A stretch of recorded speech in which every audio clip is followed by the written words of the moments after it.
Hi everyone, today I'm going to be reviewing the Outdoor Research Echo Hoodie. This is a Sunshirt that so far I'm very pleased with for the most part.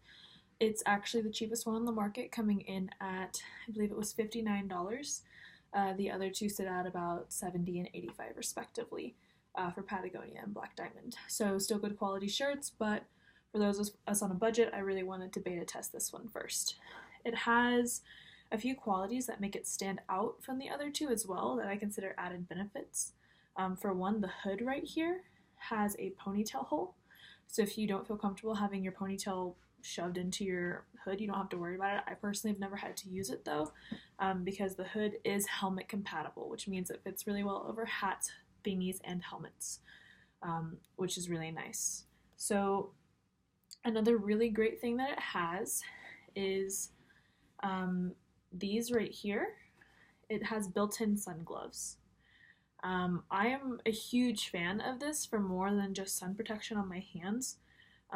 It's a really good added benefit for my Raynaud's. For those of you that don't know what Raynaud's is, it's where your hands and your toes and your nose and your ears, like really just small extremities, they have really bad reactions to cold and stress. They'll go numb. Some people have it really severe and they turn blue. On chilly mountain mornings where it's too hot to wear like full-blown base layer top type things, but you still want a nice thin layer, this really does the job, and I don't have to wear gloves. I can just cover my hands with these little sun gloves and the material's thick enough to get the job done. So huge bonus points there for me. I love that.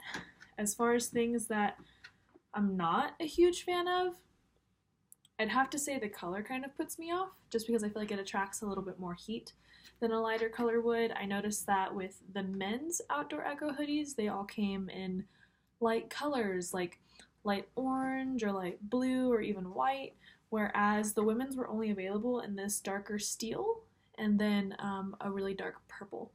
Which, great colors, they look awesome, it's just they attract a little bit more heat in my opinion, so I'm not sure that I'd wear this in the dead of summer in the desert, which is a huge downfall because that's the purpose of a sun shirt, at least for those of us that are sun sensitive. So yeah, unfortunate thing there. Other cool things though that this shirt does have, it has a hip pocket right here. It's just on the left hip of the shirt. I've used it for my inhaler, I've used it for dog treats, I've used it for snacks for myself. For climbing purposes, it's in a bit of an awkward place. It's always ends up being under my harness, so I don't really carry things in it when I'm climbing. But otherwise, a really nice, useful pocket that I store random small things in every time I'm wearing the shirt. Yeah, this one in particular is a size small. They run a little bit loose, which I'm fine with. I find the tighter the clothing, the easier it is to get hot in it, so this has been a really nice size for me. I noticed that in other brands, like for Black Diamond, I'd have to upsize to a medium to get the same nice loose effect.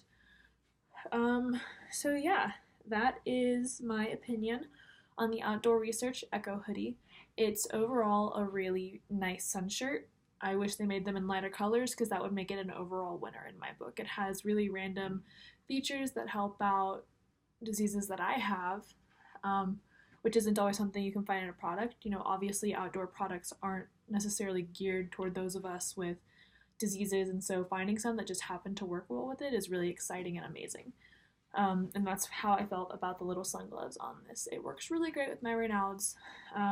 It's super thin, super light, is the cheapest high quality sun shirt on the market, and for the most part I'd have to say it's pretty durable. I've taken it on a 14er and then a couple of climbs, and there's a few snags here and there, but nothing like major, nothing cosmetically horrendous. It's like, oh, I took it on one climb and it tore.